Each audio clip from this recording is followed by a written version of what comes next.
The ancient Romans developed a complex mythological narrative about the origins of the city and the state.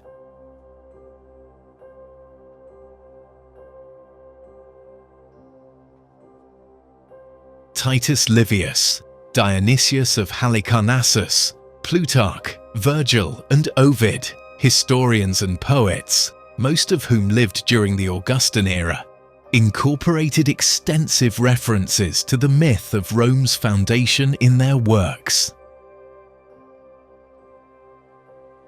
At that time, legends drawn from earlier texts were skillfully manipulated and then merged into a unified narrative.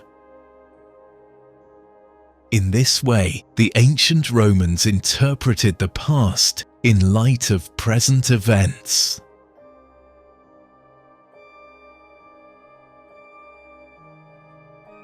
But what truth lies behind the famous myth of Rome's foundation?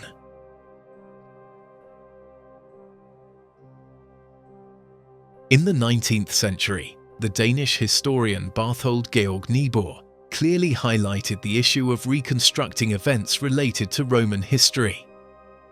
Niebuhr spoke of source criticism, legitimizing a rather broad use of historical analogy.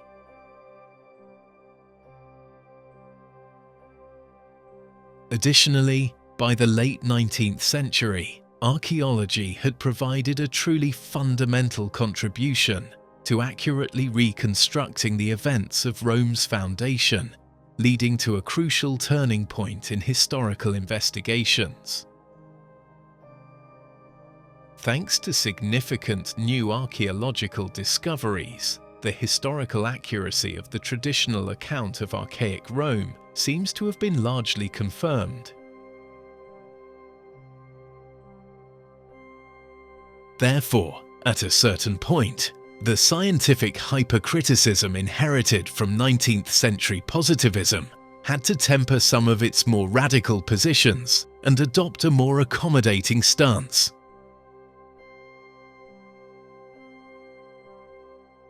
In 1907, the Italian historian Gaetano de Sanctis published a book called History of the Romans, and his work officially inaugurated the era of a moderate literary criticism.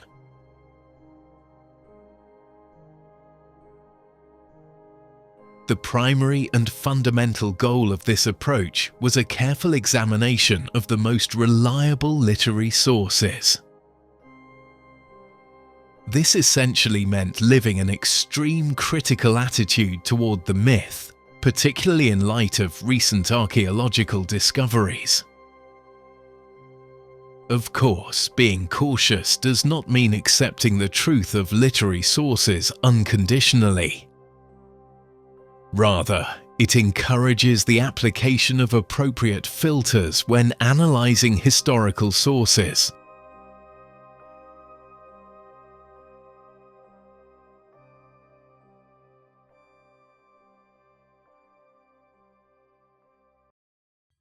It seems that the point here is about one's own job, and this is what I mean. The work of the historian and that of a novelist are very different. The historian deals with facts, with sources, and the novelist works and uses primarily fantasy and imagination. Now, saying that all the mythological tales about the founding of ancient Rome are false is not correct. But it is also unfair when I say that everything is true just because I read it in a book or I saw it in a movie. The truth always lies somewhere in between. Globally speaking, if the source corroborates what the myth narrates, the story tends to be plausible. Otherwise, it's just a legend. I tried to make myself clear.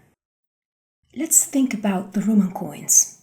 The slogans on the Roman coins sometimes provide very useful information about the policy that a given emperor desired and actually conducted.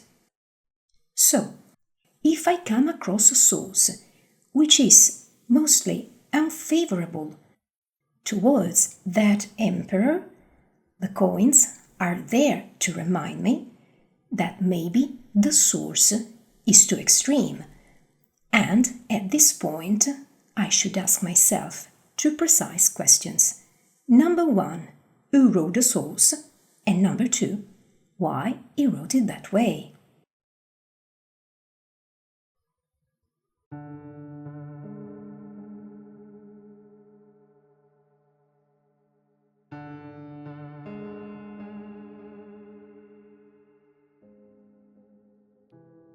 Emperor Nero is another perfect example.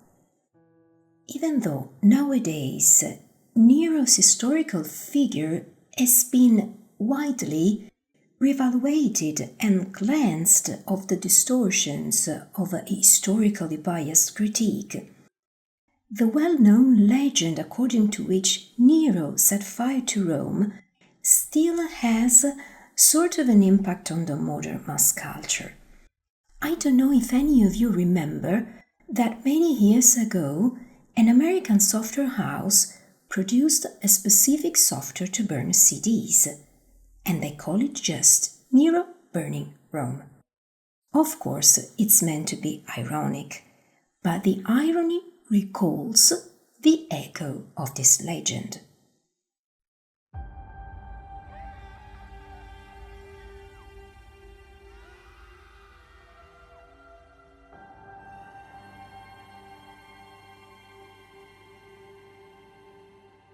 Nero has never set fire to Rome, and besides, it would have been a very stupid move in terms of money to be allocated for the reconstruction of the city after the fire. Nero was no saint. He was a fragile kid, a tormented young man raised by a highly dysfunctional mother. Nero was cruel, was brutal, and he was a murderer indeed, as he killed both wife and mother. But there is no evidence that Nero was also an incendiary. It is just a legend that at a certain point arose, if memory serves me right, because of a monetary policy that greatly disadvantaged the Roman senators. Nero was a deeply hated emperor, and that's it. So we have to learn how to read the sources and apply filters if necessary. Obviously, as far as the Imperial Age is concerned, we have many sources, and that does not apply to the Archaic period, which lacks adequate historical documentation. In short, and to conclude, mythological tales about ancient Rome can be extremely fascinating, but if they are not supported somehow by sources, historians can't use them. History is built on sources. Historical events must leave a trace of themselves to get historical credibility. Everything that historians can confidently place within a timeline, that only enters the realm of history. As for the rest, it can always be a nice starting point for writing, I don't know, a movie script or a novel, which are, anyway, works of fiction, but not history.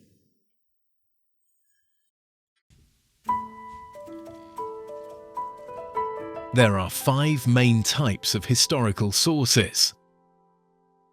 Pre-literary sources, literary sources, archival documents, antiquarian sources, and modern archaeology, supporting or contradicting literary sources. To understand what a pre-literary source is, it is first necessary to define a literary source.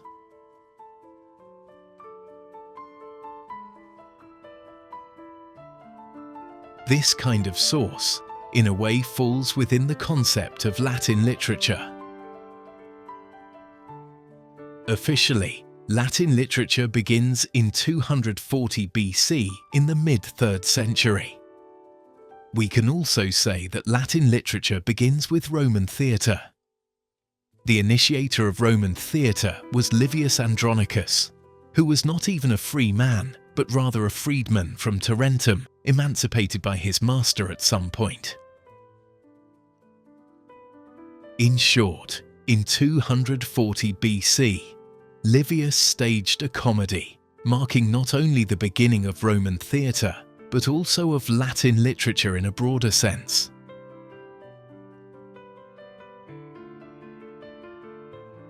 Therefore, everything that precedes 240 BC, inscriptions or various forms of documentation, has never been considered material that meets any literary requirements. This is why we usually refer to this production as non-literary sources.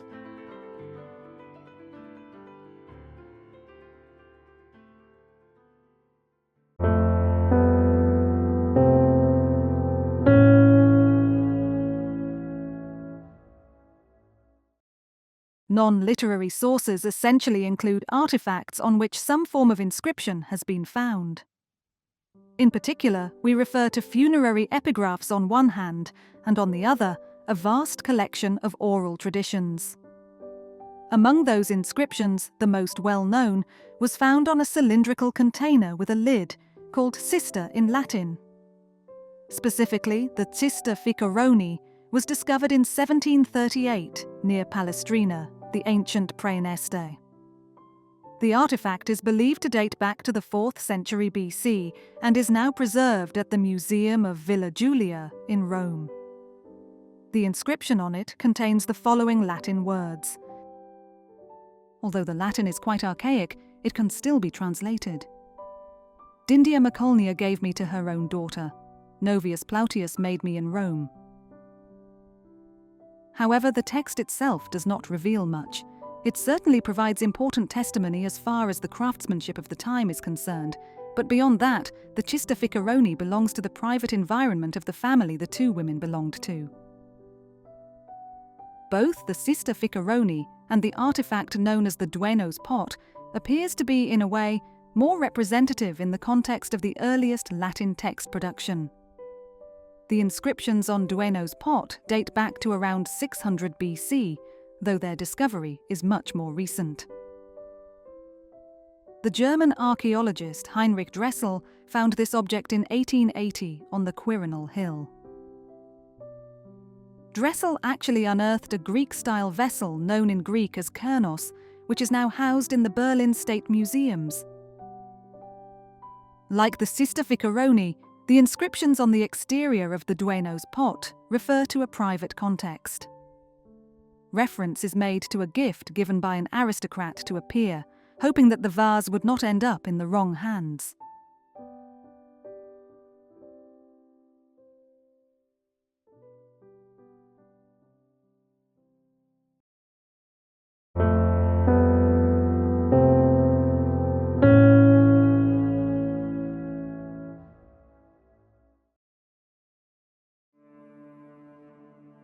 Funerary inscriptions are more interesting than pot production. For example, the inscriptions found in the tomb of the Scipios are truly enlightening. The Latin of these inscriptions commemorates the dignity of the well-known Roman aristocratic family, the Scipios. Starting from the individual merits of each family member, funerary inscriptions contribute to the overall praise of the Scipios' lineage, following the conventions of the funeral oration praising the dead's accomplishments and virtues. In ancient Rome, there was a typical aristocratic custom of passing down the glories of ancestors from generation to generation to bring prestige to aristocratic families. Maybe this practice eventually evolved into a specific pre-literary form. Moreover, considering that the first Roman historians were of aristocratic origin, we cannot exclude the possibility that they drew information from such inscriptions. This, among other things, would be perfectly compatible with the celebratory and dramatic nature of Roman historiography. a historiography that was always aristocratic and elitist, at least until the advent of the Christian era.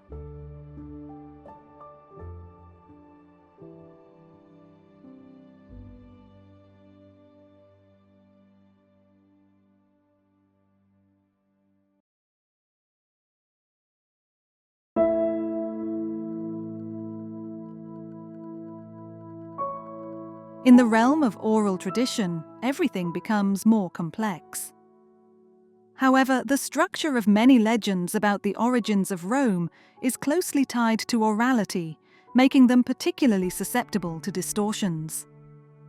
In Roman culture, the primary occasion for spreading celebratory songs about the deeds of illustrious figures was, naturally, the banquet. Historiography has identified 4 key issues related to oral tradition. Who writes? What is written? For what purpose it is written? What elements of a given oral tradition have been filtered and incorporated into historical reconstruction? The first crucial step is to identify who is writing. If the writer belongs to an aristocratic family, they will convey different information compared to a writer from the lower classes. Writers and their content serve different communicative purposes depending on their family background. Many historical accounts of specific events can be traced back to the famous Roman consular lists, which recorded the names of the consuls in office during a given year.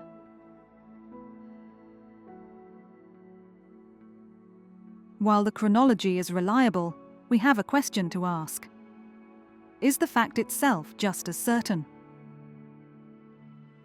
Possible falsifications for personal motives cannot be ruled out. One such motive was precisely to enhance the prestige of the genes to which the writer belonged. In some cases, writers could even manipulate the genealogy of an aristocratic family for personal gain. On the other hand, those who did not belong to the noble classes likely did not even know how to write. This explains why nothing from this type of culture has survived. However, within the exclusive setting of the aristocratic banquet, we have more information. This is where the case of the Carmina comes into play. The term Carmina refers to a broad range of texts with various content that circulated in both public and private spheres. These were pre-literary expressions, whose origins, at least in part, remain unclear. What is evident is that all Carmina share a common metrical structure. Whether they are didactic, expressions of curses, or lullabies for children, they all follow the rhythmic prose structure based on the arrangement of metrical units called cola. Unlike more popular expressions, the Carmina associated with the aristocratic symposium appear in historical accounts. An interesting example is Cato's testimony, preserved through indirect sources. Cato was familiar with these convivial songs and mentions the typically Greek custom of playing the flute during banquets. This practice could even represent the primordial nucleus of Roman epic poetry, a literary genre that from Ennius onward would be committed to writing. Furthermore, both Cicero and Livy mention these Carmina, emphasizing the way events were often distorted with the specific intent of enhancing the dignity of the Roman patricians and bringing greater prestige to their lineage.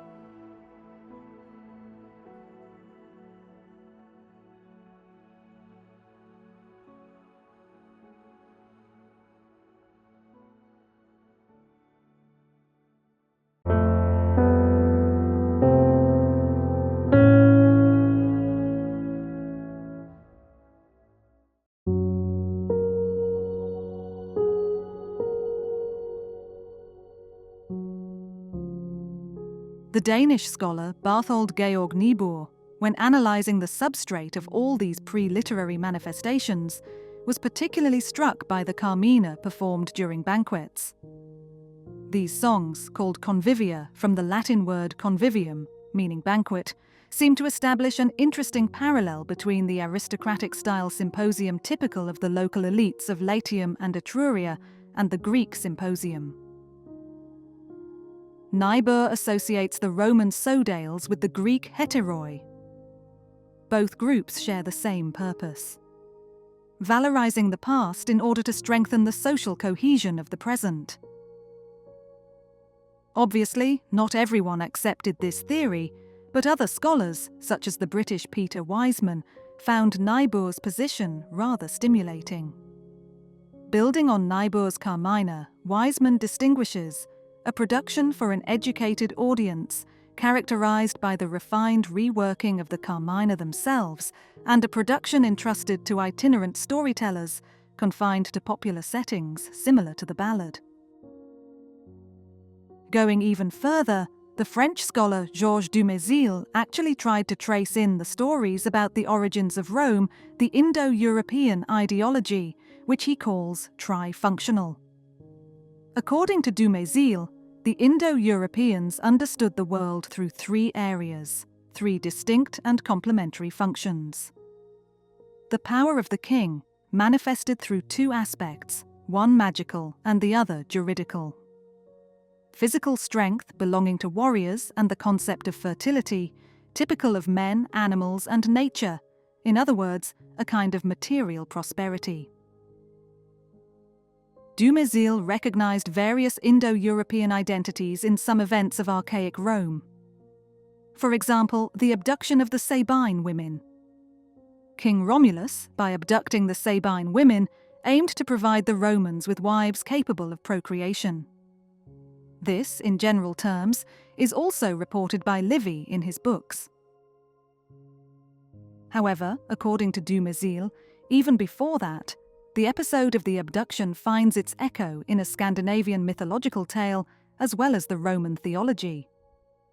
For Dumézil, the Roman system retains traces of that Indo-European substrate. Specifically, the figure of Jupiter, associated with the minor deities Terminus and Juventus, constitutes a fascinating mix of Roman and Indo-European heritage with infusions of Indo-Iranian religion.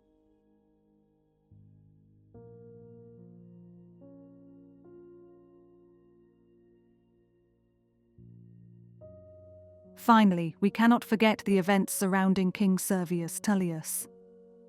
For Dumézil, even Servius seems to embody the characteristics of a mythical Indian sovereign, especially regarding the process of acquiring kingship and his work in reorganizing the census. In short, in all these cases, for Dumézil, we are dealing with an Indo-European substrate, meaning that each culture might have skillfully updated this Indo-European substrate according to its own parameters, integrating it into its own cultural categories and value systems.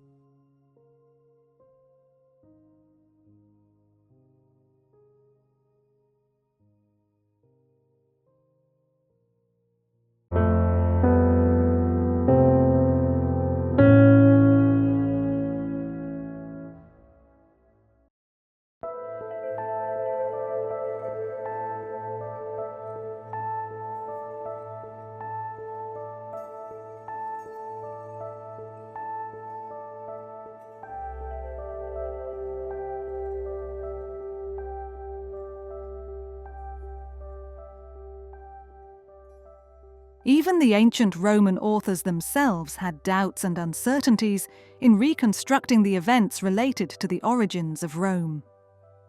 In particular, Cicero, a writer from the late Republican era, considered early Roman history obscure, perhaps also in light of the fact that in 390 BC, the Gauls sacked and burned Rome. Naturally, this led to the loss of a significant portion of historical materials. Another issue is the chronological distance of the authors from the events they narrated. The first historians wrote in the 3rd century BC, 5 centuries after the foundation of Rome. The earliest Roman historians were Fabius Pictor and Cincius Alimentus. Both belonged to the Roman annalistic tradition, which was accustomed to narrating events in chronological order.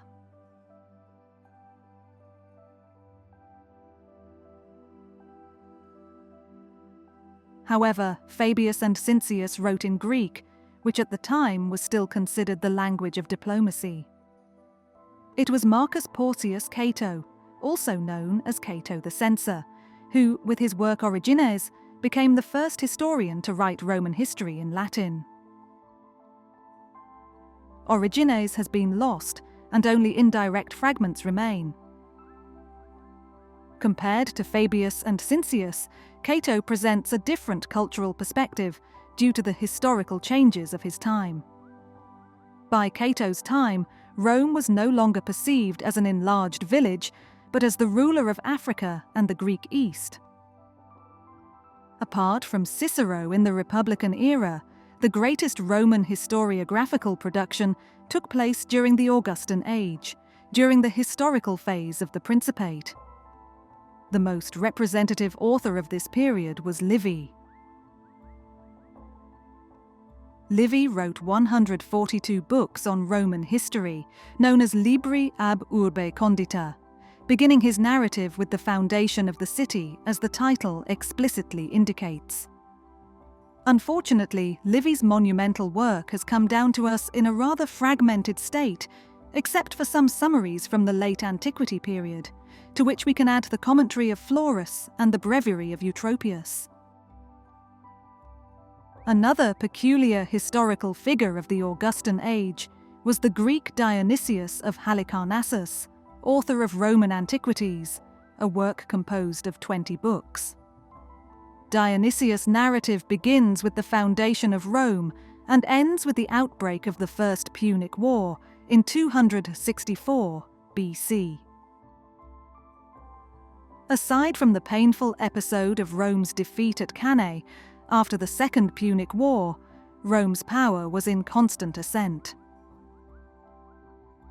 However, Dionysius was a Greek, and his historiography partially pursued celebratory purposes. His interest was different, as the Greek historian aimed to demonstrate that the Romans were descended from the Greeks through successive waves of migration. Dionysius loved comparing political institutions, rites, and cults between the two peoples. This, in a sense, is the central theme of his historiography. Furthermore, Dionysius even believed that the Latin language derived from Greek.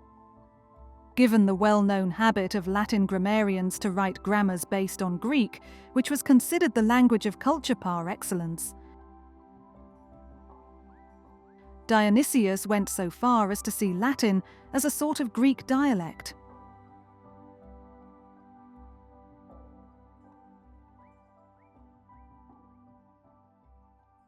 Actually, it's no coincidence that the issue of the origins was addressed only many centuries later during the Augustan age.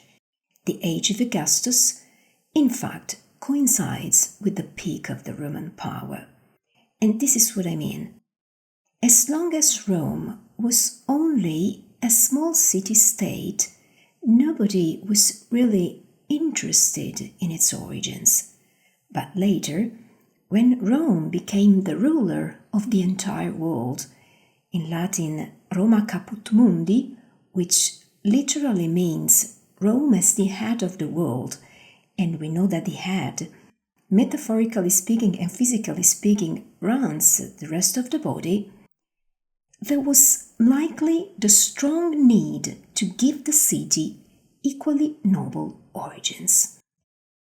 And this explains also the propagandistic nature of the Augustan literature in general.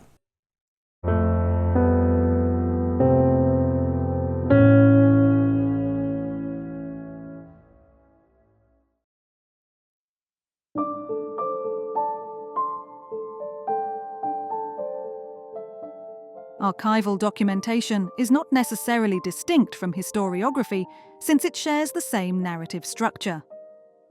Archives, in fact, record year by year the names of magistrates and any historically significant events, such as natural disasters or wars involving Rome. The pontifical annals belong to this specific category. These annals were compiled by the highest Roman religious authority, the Pontifex Maximus. The events were transcribed on white tablets, which were then collected in the form of annals. This process could almost be considered the very origin of annalistic historiography.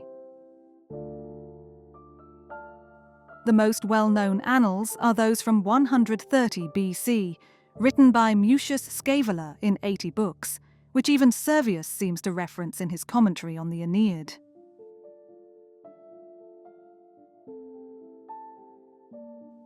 The only issue with these annales is that, unfortunately, they do not date back to the regal period. During the 2nd century BC, however, antiquarian studies held a particularly significant role. Antiquarian sources consisted of scholarly Alexandrian-style research aimed at reconstructing Rome's past. This investigation examined Roman customs, traditions, the calendar, legal aspects, and institutions.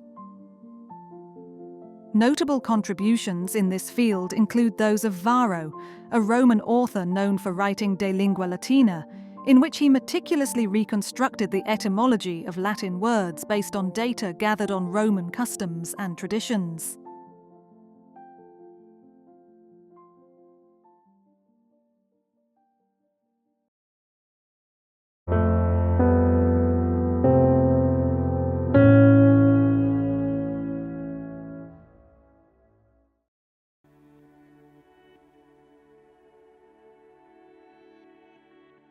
Modern archaeology has undoubtedly played a fundamental role in clarifying the many obscure aspects of the events related to the origins of Rome. In some cases, archaeology has confirmed the legendary narrative, while in others, however, it seems to suggest that there is insufficient evidence to determine with certainty whether the narrated events actually took place. There are 3 major archaeological discoveries that have helped shed light on this obscure period. 1857, the necropolis of Ponte Roto in Vulci. The archaeologist and Royal Commissioner of War and Navy of the Grand Duchy of Tuscany, Alessandro Francois, discovered an interesting painted fresco in a tomb that was later named after him, the Francois tomb. 1899, Roman Forum. Giacomo Boni unearthed what would later be called the lapis niger.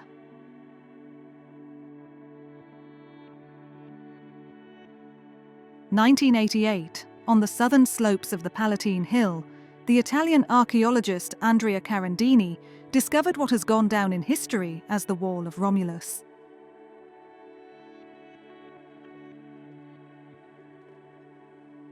The lapis niger and the Francois tomb are particularly fascinating. In the northern corner of the Forum, in 1899, a black pavement was found, distinctly different from the rest of the floor, made of travertine. Archaeologists associated the black pavement with a source that mentioned a black stone, which seems to mark a fateful place, perhaps the tomb of Romulus.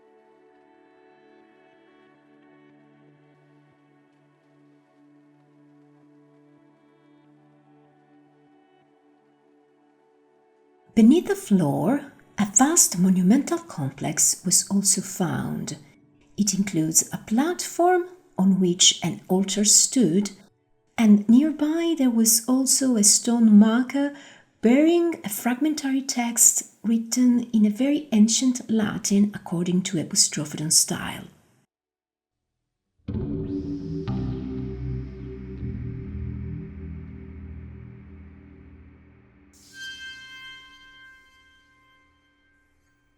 The text seems to be a threat directed at anyone who would have dared to desecrate that sacred place.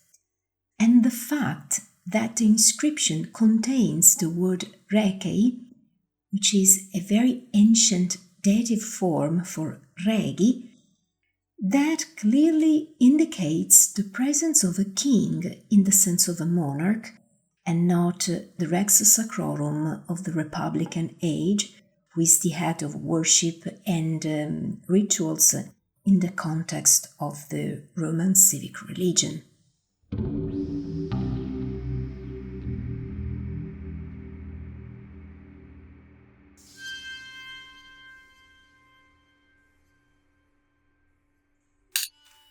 Therefore, the linguistic evidence historically confirms the presence of a regal period, highlighting once again the strong fascination tied to the myth of Romulus as the first and the founder king of Rome.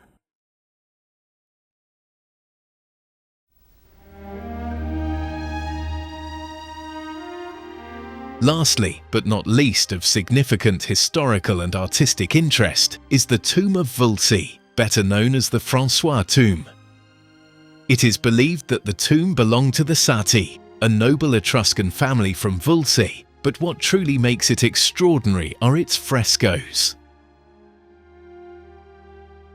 Inside the tomb, there are no paintings depicting scenes of daily life, a typical feature of Etruscan art, but rather glimpses of Etruscan history and life on one side, and episodes from the Trojan War on the other. Particularly unique are the frescoes featuring a character named Mastana, who is none other than the future king Servius Tullius, given his Etruscan origins. Mastana is depicted alongside the brothers Caelius Vibena and Aulus Vibena. Aulus is actually linked to the origin of the Latin name Capitolium. According to some uncertain sources, the name of the Caelian hill might be associated with Caelius Vibena, while the capital hill might be linked to the presumed skull of Aulus, found near the Mons Capitolinus.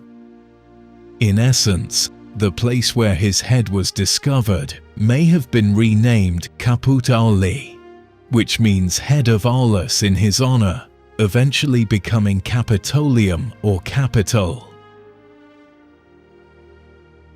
All of this further strengthens the inseparable bond between the Etruscans and the Romans, considering that the last kings of Rome were of Etruscan origin. Unfortunately, the fascinating frescoes of the Francois tomb were removed by the Torlonia family and privatized.